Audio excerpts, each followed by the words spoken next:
એક વખત એક રાત્રે એક આકાશવાણી થઈ ગામમાં કે કાલે સવારે તમે એને બધાને એક સૂચના આપવામાં આવે છે કે તમારા જેટલા દુઃખો હોય, જેટલી તકલીફો હોય, જેટલી મૂંઝવણો હોય એ થેલામાં ભરજો અને દરિયામાં નાખી દેજો. અને વળતી વખતે તમને જે સુખ જોતા હોય એનો વિચાર કરતા કરતા આવજો. કાલ સવારે તમને સુખ મળી જશે. પહેલાં તો બધાએ એમ કીધું કે આવું કાંઈ હોય નહીં, આવા કાંઈ ભાડ્યા નથી. પછી હવને એમ થયું કે છાના રસ્તે જવામાં શું વાંધો છે, ટ્રાય કરી લ્યો ને. કેમ આપણે કોરોનામાં કેટલી બધી ટ્રાય કરી નહોતી. કોક એમ કે લીમડો ખાવ તો લીમડો કરી નાખો, કોક એમ કે લીમડો ઊંઘો તો કે ઊંઘી નાખો, કોક એમ કે પથારી નીચે રાખો તો પથારી નીચે, કોક એમ કે લીમડાના નીચે 3-4 વાર હાલો. બધુંય કરી જોયું. અખતરા કરવામાં કોને બાપની દિવાળી કરી લીધા.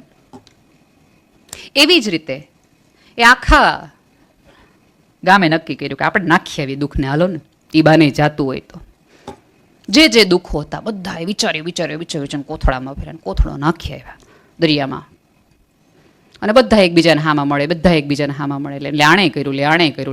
અરે આણે કર્યું તો હવે સાચું થવાની જ છે. આકાશવાણી કીધું એમ જ થવાની શીખી. હવે આમ જુઓ તો એ શહેરની સવાર સુખરૂપ હોવી જોઈએ.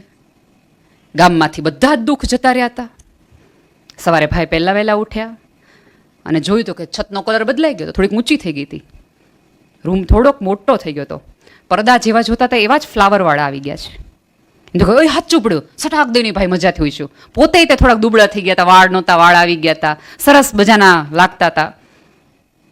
અને બારી ખોલી જોતી હતી એવી જ કાર મજાની પડી હતી. ગાર્ડને હતું, જે જોતા હતા એ ફ્લાવર્સે હતા, બધું હતું. એમ જે પતી ગયું, આપણે સુખી બોસ. નીચે ઉતર્યા તો પત્ની સરસ રીતે ગુડ મોર્નિંગ કીધું તો કે લે આ તો રૂપાળી થઈ ગઈ. આય માગ્યું તું કે બધું. અને રાજીનો રેડ થતો એ માણસે દરવાજો ખોલ્યો અને આમ આળસ ખાધીને જોયું, લે ઓલાનો આ પટેલભાઈનો બંગલો ભારે મોટો થઈ ગયો. લે અને હાળા 2 કાર, આપણે યાર એક જ કારમાં ગઈ. અને એની પત્ની તો ઓલા કરતા વધુ હારી, યાર આ તો પેલા કરતા વધુ હારી લાગે છે. અફસોસ લઈને અંદર આવ્યા. જેને પત્ની સુંદર થઈ ગઈ હતી, 2 કાર થઈ ગઈ હતી, બંગલો મોટો થઈ ગયો, તો એણે જ્યારે જોયું ત્યારે એને એમ થયું લે આણે હાડા હેલિકોપ્ટરમાં ગયું, બહુ કરી જોયું. સેકન્ડ વારમાં સુખી ગામ અફસોસની યાદીમાં આવી ગયું. અત્યારે આપણે બધા જુઓ, આપણી પાસે બધાનો એક નાનો મોટો અફસોસ છે. અરીસામાં જોઈએ છે ત્યારે આપણે થાય હું સહેજ મોટી હોત ને તો હીલ ન પહેરવી પડત, સહેજ આ વાળ લાંબા હોત ને તો વાંધો ન આવત, આ પેટ સહેજ આ મંદોર હોત ને તો કાંઈ વાંધો નહોતો. આપણે આપણાથી જ રાજી નથી અને સામેવાળા પાસેથી એવી અપેક્ષા રાખીએ છીએ કે હું તારી માટે કેટલું કરું છું, તું મારાથી રાજી રહે. દોસ્ત જૈસા બજાઓગે એસા હી સુનોગે. જેવા પડઘા વાપશો, જેટલું બોલશો એવા જ પડઘા પડશે.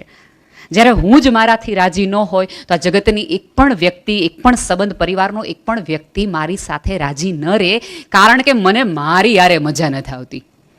અને પરિવાર હોઈએ ત્યારે તો સૌથી મોટી વસ્તુ એ છે કે જ્યારે આપણે આપણાથી રાજી ન હોઈએ ત્યારે બાજુવાળી વ્યક્તિને પોતાની જેને સાથે સંબંધ જોડાણો હોય, જે પોતાનું હોય એને તો ખુલ્લા દિલે કહેવાની ટેવ રાખીએ કે યાર મજા નથી આવતી.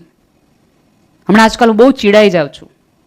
હમણાં ખબર નહીં નાની વસ્તુનું બહુ ટેન્શન આવી જાય છે. અજાણ્યા લોકોને પાસે જઈને આપણે પૈસા આપીને એમ કહીએ તમે મને થોડીક વાર સાંભળો ને. કાઉન્સિલર પાસે જઈએ છીએ, સાહેબ જેના ગર્ભમાંથી આપણે નીકળ્યા હોઈએ, જેના પડખા આપણે સેવ્યા હોય, જેની સાથે જીવનના કેટલી મોટી લડાઈઓ લડી હોય, એ વ્યક્તિઓ આપણને ન સમજી શકે ને અજાણ્યું એ એક જુદો જ વિષય છે. મારું એમાં નથી કહેવા માંગતી કે કંઈ ખોટું છે ખરું છે, પણ આપણે ત્યાં બધું જેટલી ખુલ્લી રીતે હળવાશથી કહી શકીએ છીએ એટલી હળવાશને ખુલ્લાપણાથી આપણે કેમ નથી કહી શકતા? ખબર છે શું કામ નથી કહી શકતા? એટલા માટે નથી કહી શકતા કે જ્યારે આપણે કહીએ છીએ ને ત્યારે 1 સેકન્ડ માટે સારા પાવા બધા પ્રવચનો સાંભળ્યા હોય એટલે સાંભળી લે, પછી બીજે 3 દિવસે હવે રહેવા દો ને તમે તેથી કહેતા હતા હું ખબર છે ને. આપણે ક્યાંક કોઈક વ્યક્તિએ પોતાનું ખુલ્લા દિલે કરેલું કન્ફેશન છે એને બીજા દિવસે હથિયારની જેમ વાપરીએ છીએ. એટલે લોકો એકબીજાને નથી કહેતા, અજાણ્યાને કહેવાનું પસંદ કરે છે. તમારો પરિવાર એ તમારી તાકાત બનવી જોઈએ, તમારા નબળાઈના કારણોને પાસા નહીં. તમારો પરિવાર એ તમારું આકાશ બનવું જોઈએ, તમારું પિંજરું નહીં. તમારા ઉડવાથી ને રાજીપો હોય. અને ખરીદીઓની આ બધાની મજા ત્યારે હોય કે તમે પ્રાઇસ ટેગ વાંચો અને તમને એમ થાય કે આટલું મોંઘું લેવાય, અને તમે બિલ કાઉન્ટર પાસે જાઓ ત્યારે કોઈક વ્યક્તિએ તમારા વતી એ લઈ લીધું હોય ને તમને એમ કે જલસા કરને યાર, ત્યારે ગુલાબી નોટની મજા નથી, ગાલ ઉપર આવતા બ્લશ છે ગુલાબી છે ને એની મજા છે. સાહેબ, જ્યારે તમારા વતી કોક આવી રિસ્ક લઈ શકે ને પોતાની ગુલાબી નોટો નિશ્છાવર કરતી હોય ને ત્યાં સુધી જ જીવનની મજા છે. અત્યારે આપણે બધા એક એવી સ્થિતિમાં છીએ કે તમારા સુખે એકચ્યુઅલી રાજી થવાવાળાની સંખ્યા તમારે ગણવી હોય ને તો 5 થી 10 નહીં મળે. Trust me. આપણે કેટલા બધા સંવેદનાની દ્રષ્ટિએ દેવાળિયા થઈ ગયા હશું કે આપણને આપણું સુખમાં સુખી થાય, રાજી થાય, જેને આનંદ થાય એવા 10 વ્યક્તિઓની આખી એક જણસ આપણે ઊભી ન કરી શક્યા. એક એવું વર્તુળ ઊભી ન કરી શક્યા કે જે 10 વ્યક્તિઓને પોરો થાય તમારા આગળ વધવાનો, જે ખભા ઉલાડીને એમ કે આપણો ભાઈબંધ, આપણો ભાઈ. આપણને મજા નથી આવતી કોકના રાજીપે, કોકની સફળતાએ, જાણે અજાણે કોકની નિષ્ફળતામાં આપણને ક્યાંક અંદરથી એક મજા આવવા માંડી છે. આપણને એમ થાય કે લાગ ના જતા, બહુ ઉડતા હતા, ના પડી તેઓ ન રોકતા આ શેરમાં, ન માને, જલ્દી પૈસાવાળું થઈ જવું હોય ને. અને એટલું આપણે સ્માઇલ કરતા કરતા કહીએ, જમાડતા જમાડતા કહીએ. એની બદલે ખબર જ છે કે માણસને તમે કીધું તું, તમારો પોતાનો ભાઈ, તમારું પોતાનું આજુબાજુનું વર્તુળ, તમારો પોતાના જ પરિવારનો એકાદ સભ્ય, જ્યારે તમે કીધું જ તું કે આ ન કરતું એ કર્યું હોય, સાહેબ ત્યારે એને સંભળાવવાનું નહીં, એને સંભાળી લેવાનો સમય છે. એને ત્યારે તો એમ જ કે અત્યારે આપણે કોઈ ચર્ચા નથી કરવી, આમાંથી આપણે બહાર આવીએ પહેલા. અને ત્યારે એ માણસ સામેથી કન્ફેસ કરશે તમારી પાસે આવીને કે તમે ના પાડી હતી મને કે પપ્પા આ ન કરાય, સોરી પપ્પા ભૂલ થઈ ગઈ. પણ આપણે શરૂઆત જ ત્યાંથી કરી દીધી હોય એટલે છોકરો નક્કી કરે કે આના સિવાય બધાને કેવું કે હલવાણા ક્યાં. ભાઈઓને હાર્ટ એટેક એટલા માટે જ આવે છે ક્યાંક ને ક્યાંક કે એ આ કકડાટથી ક્યાંક ડરે છે. અને બીજું, એ એટલા સંવેદનશીલ છે કે એને એવું થાય છે કે આ જગતનો ને ઘરનો ભાર હું જ લઉં, ઘરમાં ભલે બધા રાજી રહેતા, મજા કરે, બધા શું કામ હેરાન થવા જોઈએ. પણ અહીંયા બેઠેલા દરેક ભાઈઓને હું કહું કે તમારા દરવાજાના કખડાટ ઉપરથી ખબર પડી જાય કે આ તમે કેવા મૂડમાં છો ને કઈ પ્રકારના ટેન્શન લઈને આવ્યા છો. થોડી શ્રદ્ધા અમારા ઇમોશન્સ પર પણ રાખો.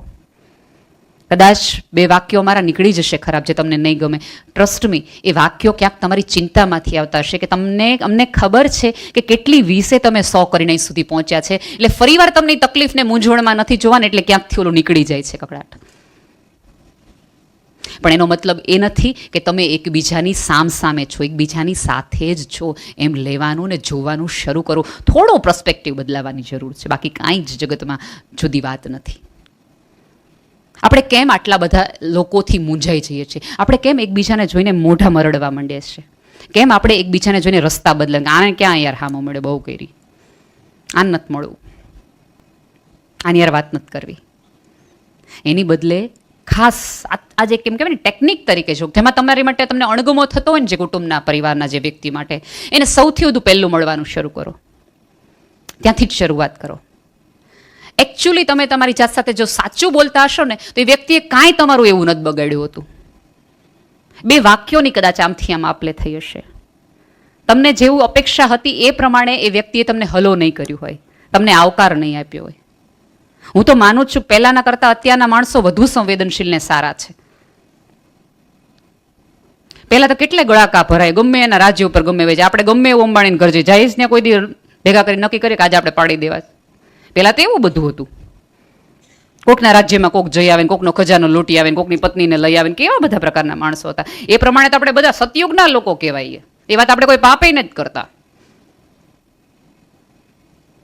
કોઈ એવે આપણને કોઈ આમ તમે જુઓ તો એવું ખરેખર કોઈ આપણી યાર એવું ખરાબ કર્યું નથી હોતું. 2-3 સાદા વાક્યો હોય કે જે ન બોલાવ્યા રીતે બોલાણા હોય, એનાથી વિશેષ કાંઈ જ નથી હોતું. અમારા બાળકો તો મંદબુદ્ધિના બાળકો છે, એની પાસે બુદ્ધિ નથી. પણ મારા બાળકો પાસેથી મને સૌથી વધુ સંબંધોની સારામાં સારી ટેકનિક મળી હોય ને તો એ ટેકનિક છે કે મને જ્યારે મળે છે ને ત્યારે નવી નેહલને મળે છે.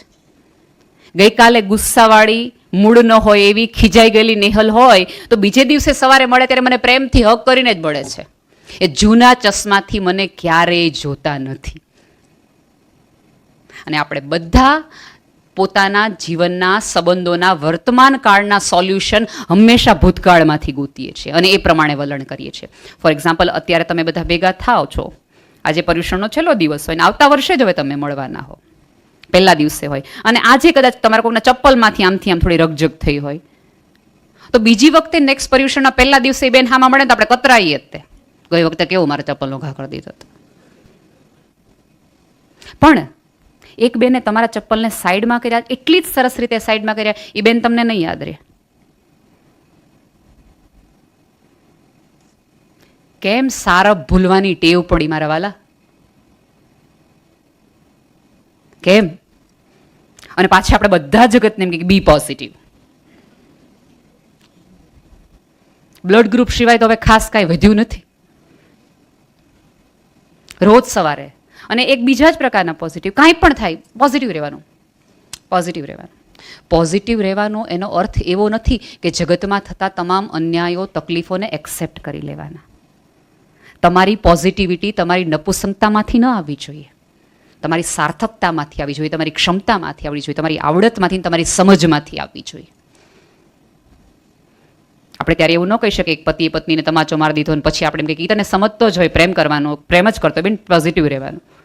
ત્યારે પોઝિટિવની જરૂર નથી, ત્યારે અવાજ ઉઠાવવાની જરૂર છે. નહીં, હા, ઊંચા અવાજે બોલી લીધું હોય ને તમે ઘરની બહાર નીકળી ગયા હોય ત્યારે કહેવાય કે બેન ક્યારેક તકલીફો હોય, મૂંઝવણ હોય, કેટલાય મૂંઝારો લઈને એક માણસ ફરતો હોય તો ક્યારેક બોલાઈ જાય. તમે જોજો, આપણને બધાને કંઈક એવી વિશિષ્ટ પ્રકારની નેગેટિવિટી ગોતવાની કરવાની, કોઈકના દુર્ગુણ આપણને બધાને યાદ હોય. મેં કીધું એમ, ફોર એક્ઝામ્પલ, આજે કાલ સવારે તમે બધા મળો અને પંકજભાઈ એમ કે નેહલબેન બહુ સારા માણસ છે, તો આપણે એમ કહીએ પછી પંકજભાઈ થોડાક વધુ ઇમ્પ્રેસ થયા હોય, બહુ નિખાલસ અને સરળ હૃદયના છે, એટલે તમે બીજી વાર એમ કરો હં અચ્છા. પછી ત્રીજું વાક્ય એ બોલે કે એટલું સરસ કામ કરે છે, એવા સરસ બાળકો સાથે કામ કરે. એટલે ત્રીજું વાક્ય મારું ને તમારું કંટાળાથી ક્યું હોય ખબર? મારો બહુ પરિચય નથી નેહલબેન સાથેનો. હવે ઊંધું વિચારી, પંકજભાઈ એવું કે આમ નેહલબેન વક્તા સારા પણ થોડાક વાયડા બહુ. એટલે તરત જ, સાચું કહું, હું દૂરથી એને જોયું ને ત્યારે જ મને લાગ્યું કે આ વાયડા હશે જ. રેડ ડીજ ચીપકાવી જ દેવાનું. કોઈને અહીંયા બેઠેલી કોઈક વ્યક્તિનો એક સવારે, કાલ સવારે માનો કે માતાજી કરે કોઈ દિવસ એવું ન થાય હોય, એના કરતાં થોડાક પરિવાર નીચું આવી જાય તો બધા ભેગા થઈને કે ખબર બોલી નીકળતો હતો ને તેથી જ મને એમ થતું હતું કે હમણાં એટલો સ્પીડમાં જાય ને હું પડવાનો જ છે કોક દી. એટલી ચર્ચા કોઈની સફળતાની આપણે નહીં કરીએ. કોઈ પરિવાર છે વર્ષોથી સાથે રહેતું હોય, સંસ્કાર માટે જાણીતું હોય, એના ઘરે વર્ષો સુધી સરસ ચાલતું હોય ને તો કોઈ દિવસ આપણે કોઈને દાખલા નહીં દઈએ. કેટલા સરસ માણસો પરિવાર એકબીજાને હળી મળીને રહે, સમજીને રહે, એકબીજાની ઓળખ કરી રાખે, ક્યારેય દાખલા ન દઈએ. પણ એકાદ ભંગાણી ઘરમાં થાય તો ફોન કરીને કહીએ